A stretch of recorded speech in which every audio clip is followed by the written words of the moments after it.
Oi, pessoal, de novo, estamos aqui, esperar o Alex entrar, esperar as pessoas entrarem, para a gente dar continuidade. Essa é a parte 2 do NeuroAlive, que estamos falando sobre doença de Parkinson.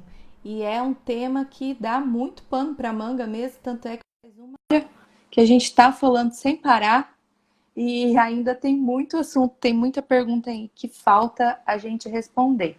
Alex, falta muita pergunta aqui, hein? Bebe sua água aí que a Minha gente imagem está tem. aparecendo? Ah, tá aparecendo, mas ainda tá carregando, Ah, tá ok. tá? Que aqui tá travado para mim.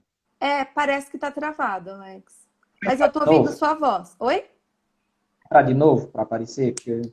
Tá, vou te tirar e te coloco de novo.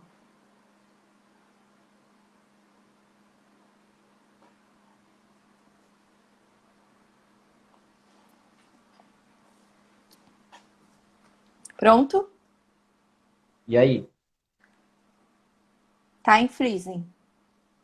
Tá, então vamos conversando Que daqui a e pouco volta. espero que daqui a pouco volte. Tá. É, tem gente entrando ainda. Você quer que eu te É, tire e coloque de novo? Vamos lá. Enquanto as pessoas estão vai, tira entrando, a aí. gente organiza esse.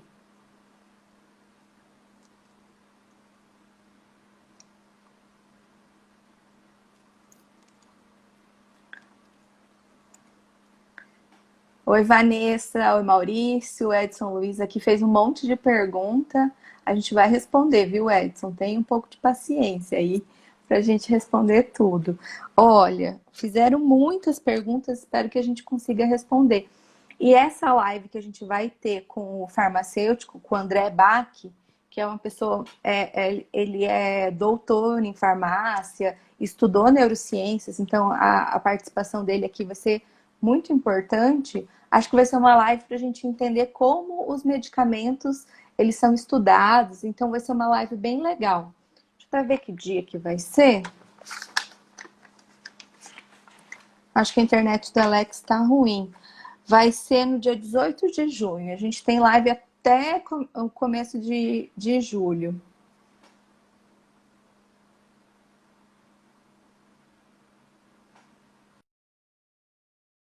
Vou ver se o Alex aparece.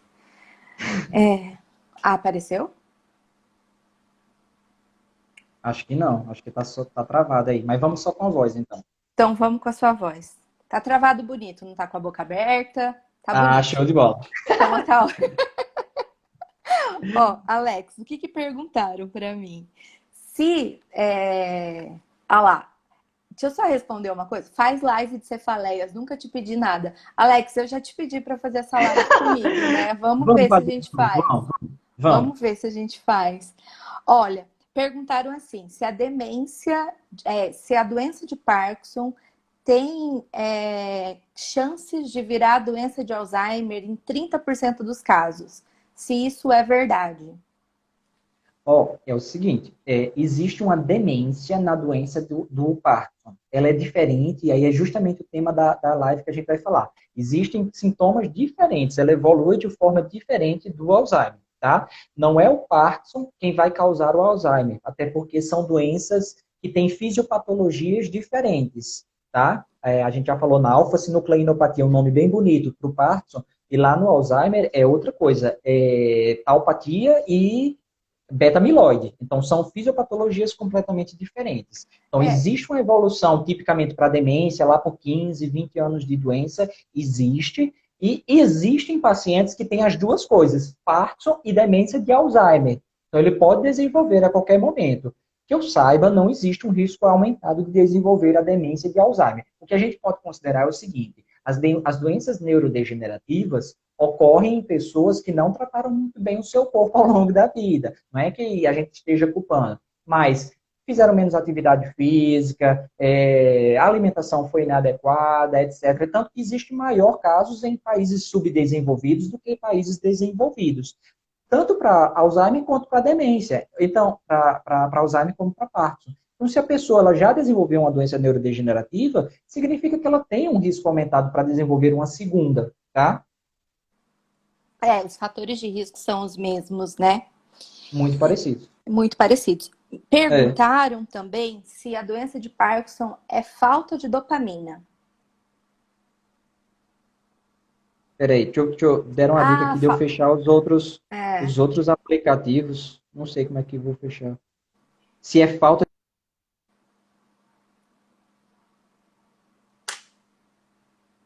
eu acho que eu vou fazer o seguinte, gente. Eu vou. Ah, voltou! O que é Eba! que é bom ter amigo na vida? Alan resolveu a vida aí, ó. Perfeito, Alan. Muito bom. Muito obrigada.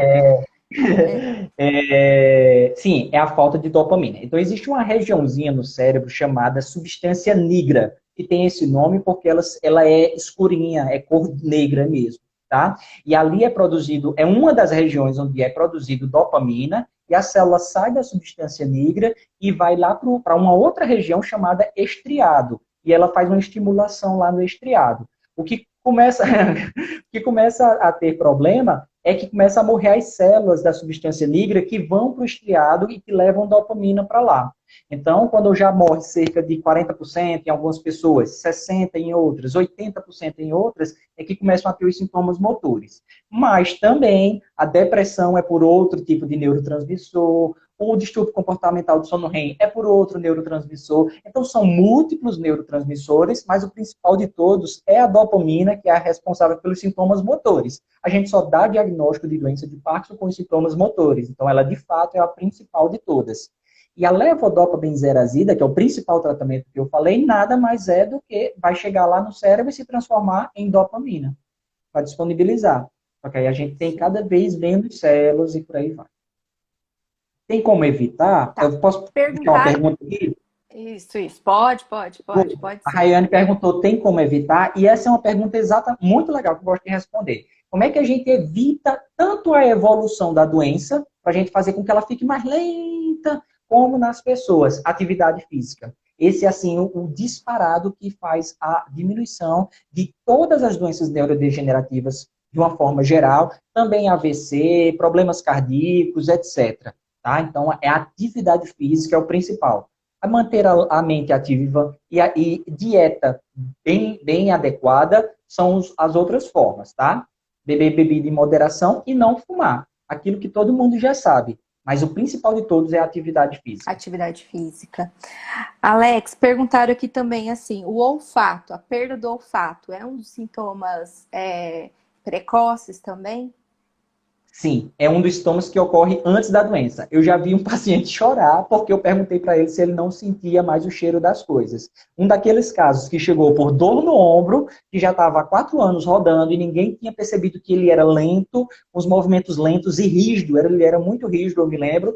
E aí eu peguei, falei para ele que ele tinha, aí eu perguntei para ele: você sente bem o cheiro das coisas? Ele se assustou e começou a chorar. Ele, doutor, nunca me perguntaram isso. E sempre que eu falava ativamente para o médico dizia que isso não era nada da minha, que era coisa da minha cabeça. E não é. Na verdade, antes de ter os sintomas motores, 10 anos antes, o paciente já começa a perder o cheiro. É o famoso hiposmia, que todo mundo está ouvindo agora, que o Covid também causa, Também 60% causa. dos casos tem hiposmia, né? Ocorre na doença de Alzheimer. Os pacientes param de sentir cheiros, e isso é bem característico. E assim, o cheiro é metade do paladar, né? Então, Metade, quando eu diria metade que é muito mais. Eu diria que é muito mais. O porque se você não paladar, eles sente o são. cheiro, O paladar ele é básico, ele é doce, salgado, azedo e amargo. Só isso. Aquela sim, diferença sutil que dá o sabor, que dá aquela memória e tudo mais, é cheiro. Que a gente bota a comida na boca e lá por trás o cheiro da comida é sentido. E aí você mistura, você integra, o seu cérebro integra cheiro com sabor e você entende aquilo tudo como sabor, na verdade. Mas é uma sim, mistura. é uma Por isso mistura. que quando a gente fica gripado, a gente A perde gente não o sente sabor muito. das coisas. Sim. E eu acho que também a gente vive numa cultura, cultura ocidental, de que tudo que a gente, que o idoso apresenta é normal. Então é É normal, normal é da idade. esquecer, é da idade, é normal esquecer, é normal cair, é normal ficar rígido. Então, assim, Por isso é exato. uma coisa que a gente tem que prestar atenção. E realmente, os idosos estão ficando cada vez mais ativos, né? 80 anos que você citou aí, médico ou outra profissão. Uhum. Então, a gente tem que olhar para essa faixa etária com um pouco mais de atenção. Porque acho que você deve observar isso no seu consultório também, é o que eu observo, que às vezes a doença chega num estágio muito avançado. E daí a Muito. gente não consegue fazer muita coisa, né? As pessoas negligenciam muito antes de levar para o hospital, ficar aceitando os sintomas, né? E É, o envelhecer normal é muito igual ao normal.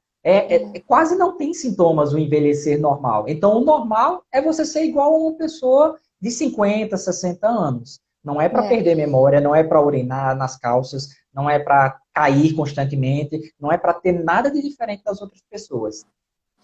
e daí isso que eu acho que é importante a gente estar fazendo essa conversa, porque é mais por falta de informação mesmo, que a gente não É, sabe. Então, é, algumas coisas, assim, acho que a maioria, né? Ninguém faz isso por maldade. Você não chega sim, e fala, ai, mãe, você tá de frescura. Se você soubesse que aquilo é alguma coisa é uma alteração, você vai levar isso em consideração. Por isso que eu acho tão importante a gente falar, e é isso mesmo, Raiane, desmistificar e falar.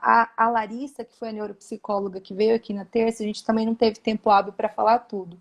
Mas ela sempre comenta que o envelhecimento normal, assim, o envelhecimento sem doença, ele está relacionado com uma diminuição, uma lentificação do pensamento discreta isso. e uma dificuldade de começar a aprender coisas novas.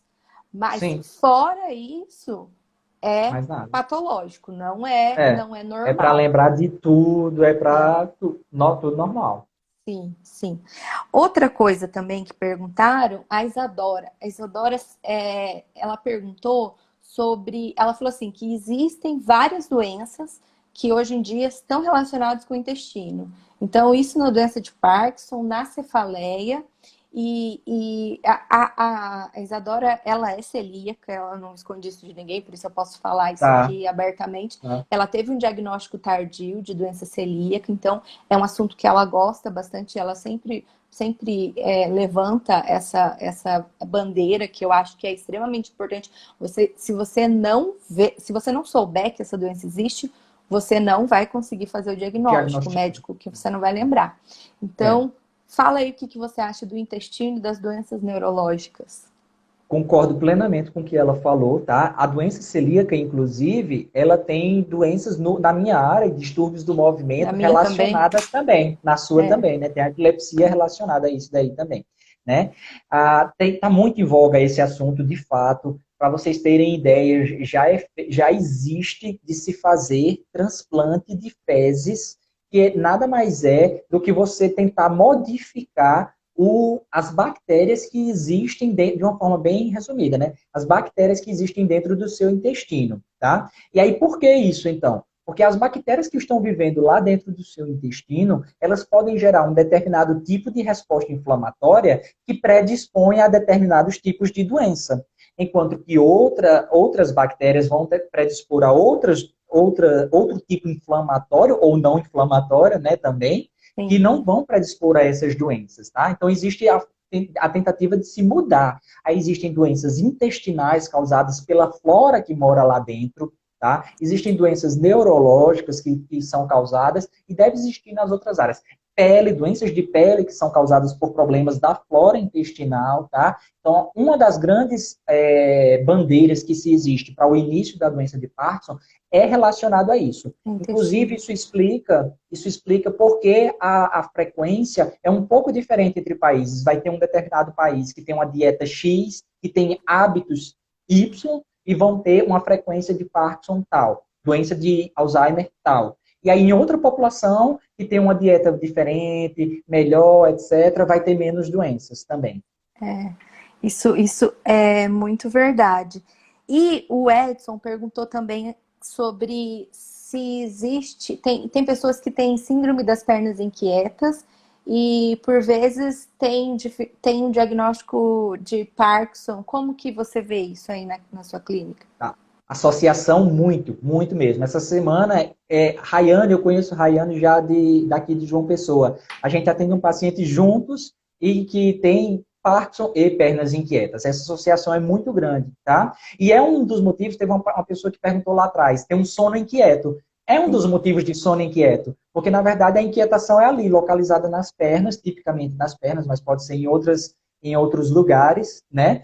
E que também está relacionado, tá relacionado à anemia, a algumas doenças inflamatórias e tudo mais, mas uma das grandes, quando a gente não encontra uma causa, a gente sabe que é por falta de dopamina no cérebro. Não a mesma falta de dopamina que vai causar o Parkinson, mas em quem tem falta de dopamina que causa Parkinson, significa que pode muito facilmente ter, e tem muito essa associação, a falta de dopamina que também causa as pernas inquietas. Aí a vantagem é que, nesse caso, essa é uma síndrome que ocorre junto e que o tratamento é o mesmo, né? Aquele medicamento que já foi citado para Mipexol é a primeira opção.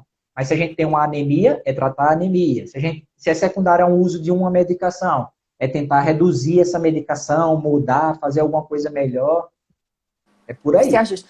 Comenta só para as pessoas, porque sempre tem dúvida de síndrome de pernas, síndrome das pernas inquietas, já que a gente comentou sobre isso, não querendo abusar Sim, de você, mas sim. não é movimento periódico de pernas, não é porque você Não movimenta é. muito a perna. Não é. Comenta aí o que Não que é. é a Não é. síndrome das pernas inquietas. Tá.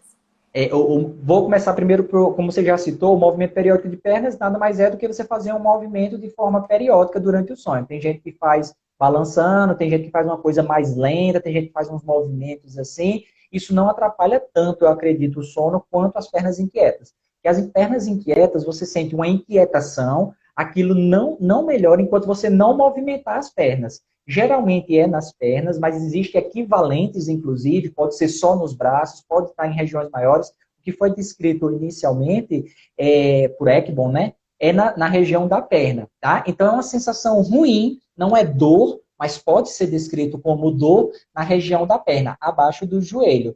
E aí você fica sentindo aquela coisa ruim, aquela agonia, e que só melhora se você movimenta. Então o paciente, às vezes, ele fica virando de um lado para o outro, tentando achar a posição para a perna, e não acha. Tá? E isso atrapalha o sono dele, atrapalha o sono da esposa que está do lado, ou do marido que está do lado. Às vezes ele precisa ficar se levantando, durante a noite isso recorre, e com o tratamento esses sintomas tipicamente melhoram. Deixa eu só perguntar, que a Rayane perguntou, quanto tempo começa a fazer efeito a medicação? Se o paciente, por exemplo, começou a tomar medicação hoje, que horas que Bem você... rápido, bem É rápido. amanhã. É amanhã, tipo assim, você dá a dose, para você ter noção, é uma reposição tão besta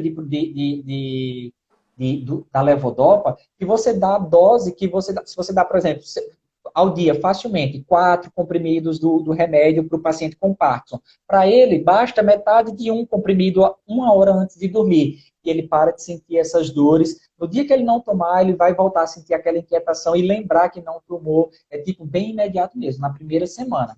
Só que aí no Sim. caso da gente, que eu atendi com a Rayane, tem muitos outros sintomas. Ele tem outros problemas para o sono dele estar atrapalhado também.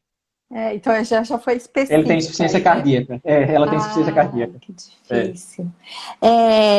E parkinsonismo juvenil, pediram para falar sobre esse tema. Tá.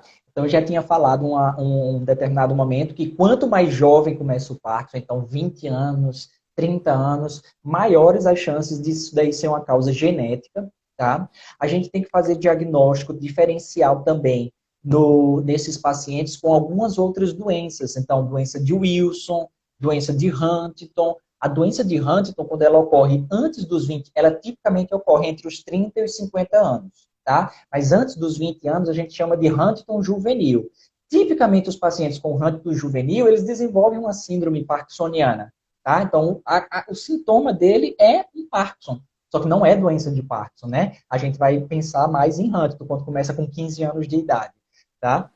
Doença de Wilson é outra hipótese que também pode começar, certo? São outros distúrbios do movimento que têm os mesmos sintomas, aquilo que eu falei, a síndrome parkinsoniana. Eu dava, assim, a gente podia falar 5 horas aqui só de doença de Parkinson. Fácil, E daí, se a gente fácil, começar a fácil. falar de sono, começar a falar de todas as outras Não coisas, para mais. não vamos para mais. Eu queria É. já te convidar para a gente falar outras vezes. Então, Tá. para a gente, eu acho que seria super interessante a gente falar de parkinsonismo atípico, que muito pouca gente conhece. Então, Tá. se vocês aí que são o público, vocês falam pra gente, vocês falem pra gente quais são os temas que vocês acham que são importantes. Ah, aqui, ó, tem uma Uma pergunta pergunta. legal. existe alguma apresentação clínica inicial que prediz pior prognóstico? Tem Prognóstico é sim. assim, como que vai ficar ao longo do tempo, né? O paciente pior prognóstico é o paciente que vai responder pior à medicação, que vai evoluir de forma mais desfavorável. Então, a apresentação típica disso daí é o paciente rígido acinético. É aquele paciente que chega na primeira consulta e ele faz assim, ó, de movimento. Você pede para ele fazer isso daqui, ó, grande, rápido, grande, rápido, grande, rápido, grande, rápido. Ele faz assim, ó, bem, super lento, paciente que a gente chama de rígido acinético, ele está parado. Então, esse paciente que tem uma gravidade inicial muito forte do movimento e da rigidez, esse é o que tipicamente vai responder pior. A marcha dele vai ser péssima, vai responder muito mal à medicação, ao tratamento, mas a gente tem que lembrar uma coisa, né? É uma coisa que nosso professor, meu e dela, falava, que é a questão da profecia autocumprida. Não é porque eu sei dessa informação que eu não vou dar todo o melhor tratamento para esse paciente. Pelo contrário, eu vou investir muito mais nesse paciente. Porque você, não, esse paciente vai evoluir mal, vou passar aqui um remédio e tchau. Não, aí é claro, é um paciente que tipicamente evolui mal e eu não estou dando atenção para ele, ele vai evoluir péssimo, né? Mas se eu der muito tratamento, muitas opções, chamar a Sandra, que é excelente físio de marcha, e por aí vai, a gente vai ter melhores resultados dentro da potencialidade daquele indivíduo. A gente tem que pensar que ele é assim, ele é um sujeito que tem uma determinada potencialidade. Eu quero atingir o máximo dessa potencialidade. Não é que eu quero que ele vá correr maratona, tá? Tem paciente de Parkinson correndo maratona? Tem. Mas eu sei que para esse paciente não vai ser. Então eu quero chegar nesse máximo aqui. É o máximo dele. Alex, a gente está chegando numa medicina muito individualizada. Acho que toda semana eu falo isso aqui. Toda semana. Porque não é aquela medicina que a gente fazia da década de 80 em que uma coisa funcionava para todo mundo e era um padrão. Hoje É. a gente tem que pensar nas pessoas de maneira individual, caso a caso, o que a equipe multiprofissional é extremamente importante discutir os casos dos pacientes para realmente Perfeito. nenhum potencial a menos, nenhum talento a menos. A gente não pode deixar com que as pessoas não tenham a vida plena. Elas têm que ter a vida plena da melhor maneira possível, né? Você acha que isso Isso, com certeza. é uma coisa que a gente tem visto? Ó, última É o que, pergunta, gente. deixa eu fazer um comentário sobre isso. Claro, claro. É exatamente isso que Rayane falou aqui. Ela meio que antecipou o que você falou. Cada paciente tem uma individualidade. Ele vai ser um Parkinson completamente diferente do que eu acabei de examinar na consulta anterior. A minha consulta demora 1 hora justamente por isso. Porque eu tenho que conhecer aquele Parkinson daquele paciente. Eu conheço tudo de Parkinson, tudo não, foi mal. Eu conheço muito de Parkinson, mas Sim, eu tenho que conhecer totalmente o Parkinson daquele daquele paciente, para paciente. eu poder dar o melhor tratamento para ele. E Sim. acabou isso. Não existe mais hoje em dia essa medicina arrogante de achar que você resolve tudo com remedinho e não conversa com ninguém. Lá na clínica, a gente conversa, tem reuniões, a gente conversa com a físio, passa o caso para a fono, a gente estabelece metas, eu converso com o Rayane, que está atendendo o meu paciente no domicílio, e tudo a gente precisa conversar. Se o médico ele achar que vai resolver tudo sozinho, ele vai perder bastante com isso. Não, e na verdade eu acho que quem perde mais é o paciente, né, Alex? Porque Sim, o sim, que sim. podia ser feito, os Os pacientes pacientes dele, dele, é pior verdade. ainda. E assim, eu achei que eu não sabia quase muita coisa de Parkinson, mas eu sei bastante, ó. Eu Ah, aprendi você que me muito ensinou mais, tudo. aprendi muito mais hoje. Ó, última pergunta. A Tá, Rayane perguntou se tem alguns medicamentos que podem acelerar o processo. Acho que ela quis dizer pronto. acelerar o processo de piora, Isso. né? Eu vou Isso. repetir uma coisa que eu já falei, tá? Então, assim, a das medicações que a gente usa para o Parkinson, aquela perda de neurônios que está ocorrendo por causa da doença, da substância negra, isso dali, nenhuma medicação vai acelerar, ou seja, nenhuma medicação é tóxica para essas células, e nenhuma medicação ela vai prevenir as mortes e tornar o processo mais lento. Medicamento nenhum. Medicamento, então, ele é sintomático. Só sintomático, Sim. tá? Ao que eu vejo de evidência que a gente vai conseguir prevenir, é claro, se a gente consegue melhorar o humor do paciente, se a gente consegue melhorar os sintomas e a gente consegue com que ele faça uma maior atividade física, uma maior reabilitação, então essa é a forma que a gente tem para prevenir a evolução do paciente. É atividade física e reabilitação. Existem medicações que vão piorar Aí, no caso, são as medicações que a gente conversou que pioram mesmo os sintomas. Às vezes, a gente precisa utilizar, como nos casos de medicações para sintomas psicóticos, né, psiquiátricos, melhor dizendo, em que chega um determinado momento que eu preciso utilizar essa medicação. E ela piora o Parkinson. Eu sei disso, eu falo para o familiar isso. Eu estou piorando o Parkinson para poder tratar o psiquiátrico dele. E outras medicações que também possam eventualmente piorar os sintomas do Parkinson. Mas eles não matam mais células, eles depletam mais a dopamina. Eles diminuem ainda mais a disponibilidade da dopamina, mas eles não matam, não fazem evoluir aquele processo de morte das células. Se, por exemplo, eu retirar a medicação, ela volta ao potencial que ela existe. Sim. Alex, vamos terminar essa live, mas Tá, com a não acaba mais hoje. promessa. Não, é. Vamos marcar cefaleia? Vamos marcar Vamos cefaleia, marcar eu já falei de cefaleia. cefaleia. Cefaleia, Perfeito. nem eu nem você somos especialistas, então vai ser os Não. dois conversando. É Beleza? uma conversa boa, assim, e eu acho que também o que a gente não souber é isso, né? A gente não sabe, É, a gente estuda e a gente devolve para você devolve a depois, na resposta semana. depois, porque acho que não, Certeza, ninguém certeza. sabe tanto que não tenha nada para aprender e ninguém sabe tão pouco que não tenha nada para ensinar. Perfeito, perfeito, Então a gente vai perfeito. aprendendo. E você volta aqui também com parkinsonismo atípico, que eu vi que as fisioterapeutas lá da sua clínica falaram que isso, quero, por favor. Tá, então beleza, vamos falar de parkinsonismo atípico. É legal, o assunto é Então, legal, vamos. tá? Alex, eu adoro essas lives porque eu vejo os meus amigos, além da gente Aham, ter uma conversa muito de alto nível, que aham. eu só tenho amigo fera mesmo. E só tenho amigo fera. E eu? Assim, e é gostoso porque é uma conversa, a gente mata a saudade um pouco, a gente, apesar de É, a gente conversar toda semana, né? O Alex me sempre, ajuda sempre. muito com os casos e a gente sempre discute muitos casos. Essa é uma troca que eu acho que infinita, não vai acabar Muito, nunca, e né? muito boa, né? Muito boa para É, todo mundo. Então, é, eu te espero aqui de volta. Muito obrigado. tá, Muito obrigado pela tá. presença de todos. Eu abri caixinha de perguntas na minha, mas daí, Alex, você podia abrir caixinha de perguntas na sua também, né? E daí você me Tá, vou manda as colocar. perguntas, porque eu Vou acho colocar sim. que é muito Vou bom. colocar Olha lá, agora, que aí quem tiver mais dúvida, a gente continua respondendo aí, tá? sim, ó, a Débora. Alex, vem embora para Londrina, eu nunca te pedi nada. A Débora. E o Jonathan também mandou um beijo, tá com saudade. Espero que a gente se veja em breve, Um beijo e um abraço quando tudo para isso toda a passar. família aí. Sim, sim, vocês vêm, eu vou, né? Em breve vou para ir para defender doutorado também, né? Em breve. Ah, e avisa que a gente vai te ver em Curitiba, sem dúvida nenhuma. Tá bom? Certíssimo. Um Tá beijo para certo. Malu, um beijo para as cachorras Para os e cachorros. para os cachorros. E a gente Aham. se vê então na próxima live. Um beijo. Tá, um beijo. Tchau, Deixa tchau, eu me Alex. despedir aqui. Quero agradecer também pela presença de todos, tá? E aqui, o cachorro, ó, que tá aqui, ó. Chegou. Quero agradecer pelo convite, Elaine. Muito obrigado, tá? Imagina. Estou à disposição. Muito obrigado por quem apareceu também aqui, tirou dúvidas. Foi excelente essa live. Acho que foi a que a gente mais teve, que eu mais tive dúvidas de todas que eu fiz, tá? E agradeço o convite novamente. A gente se vê na Ai, Cefaleia. Um beijo. perfeito. Um beijo. Tchau, tchau. Gente, então essa live foi com o Alex.